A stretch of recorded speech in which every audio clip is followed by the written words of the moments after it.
Allora, Eddie Cohen ci ricorda una cosa molto chiara. Se è vero, come dice André, che il primo elemento, il vero fattore di competizione è la struttura, la solidità, la coesione, ma anche la flessibilità interna del modello sociale, è anche vero che costruirlo, adeguarlo, è difficile e a volte richiede rischi e risorse. Da qui mi pare che tutti i riferimenti siano su questa Cina che riscopre la Francia antica. Allora, China, über alles. Questa China che sta diventando il perno di riferimento e di apprendimento, in che misura ha costruito ed è in condizione di costruire un modello sociale capace di reggere sia alla competizione esterna che alla coesione interna?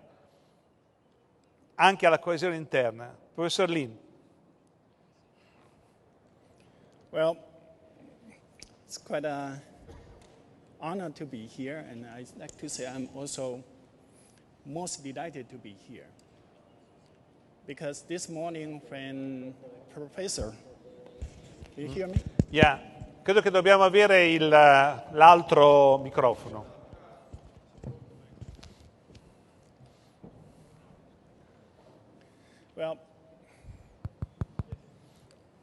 Well, I'm honored to be here, and also I'm delighted to be here. As Professor Robert Wade mentioned this morning, before I went to the World Bank in 2008, the term industrial policy was a taboo in the World Bank, in effect, also in the Bretton Woods institutions. But in the past 4 years, I was delighted to see the idea of industrial policy has come back and has been discussed. And the reason why industrial policies in the past was a taboo, because in the past, many countries tried industrial policies and failed. And as a result, many economists think that the only way for a country to modernize is to rely on the spontaneous forces of the market.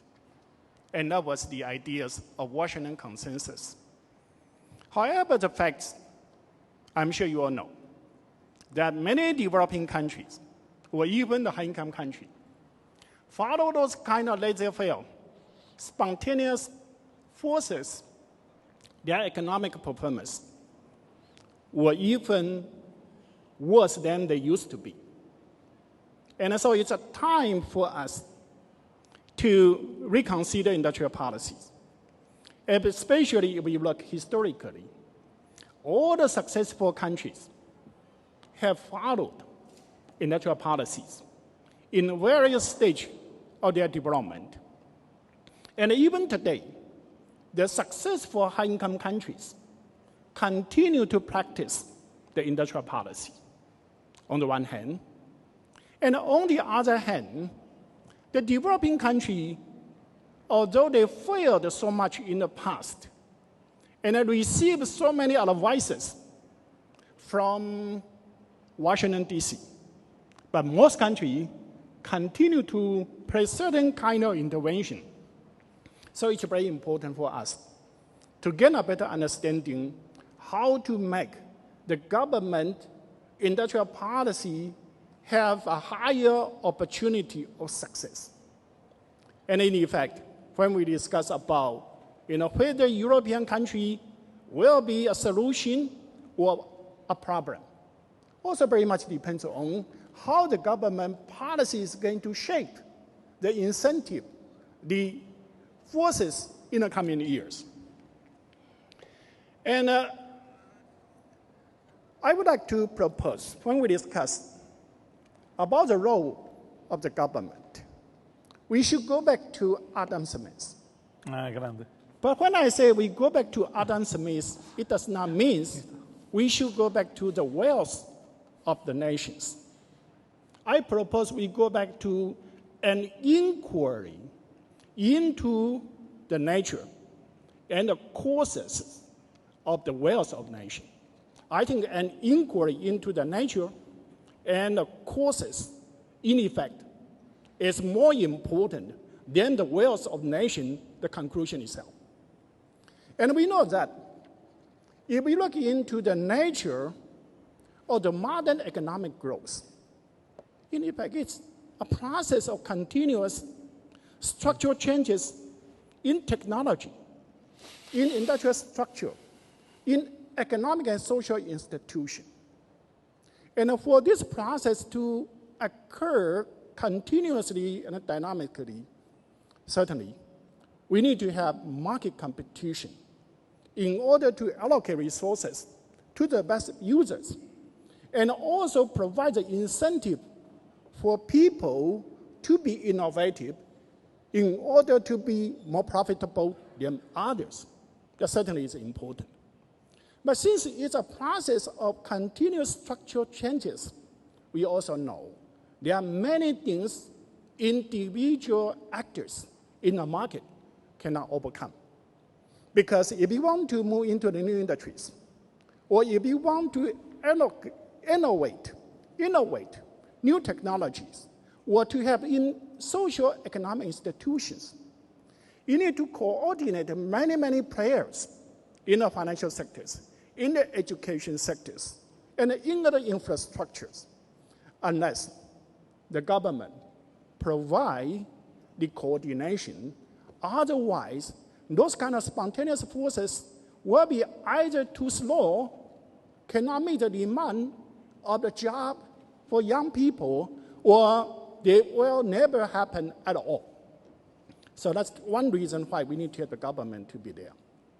At the same time, since it's structural changes by the nature, it's an innovation, it's risky.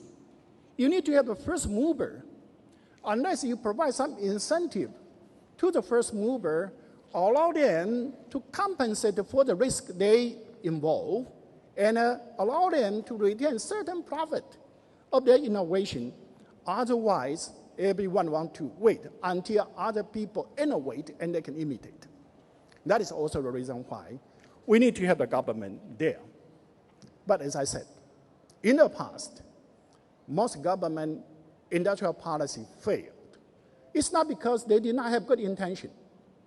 It was because they either were too ambitious, try to go sectors which are so advanced, but they are still in low-income agrarian economies that happening in many developing countries.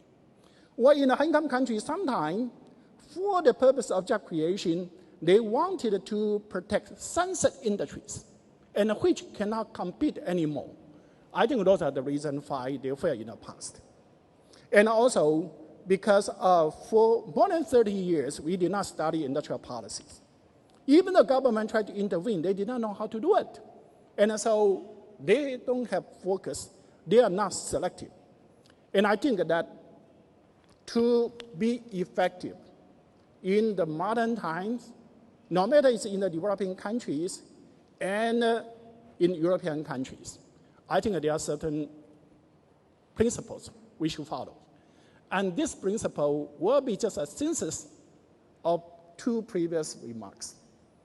The first one, I think that the government need to be selective in the direction they want to go, in the industries they want to support.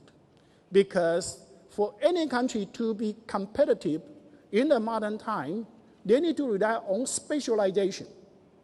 And so the government need to create the education, the financial sectors, the infrastructure to support those kind of structural specialization.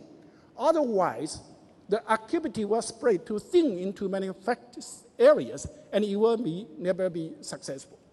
That's one thing. But for the high-income country, because it's on the global technological frontiers, industrial frontiers, what will be the new sectors? Sometimes it's hard to understand. So in addition to have a focus on certain sectors, have a vision about the direction, and mobilize the resources for that kind of effort, the government should also pay attention to the young entrepreneur. If they identify new areas which show the potential of profitability, the government certainly also need to support them, and they can create a new sectors which even though are not in the government list. So this kind of combination.